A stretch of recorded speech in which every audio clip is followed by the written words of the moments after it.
So here's how you can change the default calendar on iPhone. Let's get started. If you're new to Foxtecc, subscribe so you don't miss anything.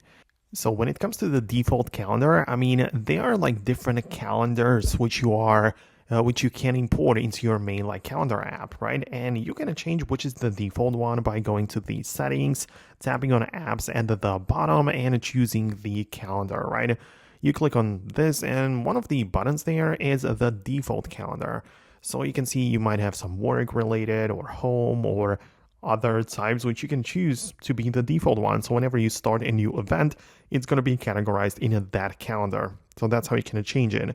You can obviously create a brand new one if you wanted to, and then that's like going to be another calendar for your different set of events, right? So that's how you can like separate your things. However, if you mean like choosing a default calendar app on your iPhone, well, I mean, you can download like, for example, Google Calendar or different types from the App Store and use it instead of the Apple one.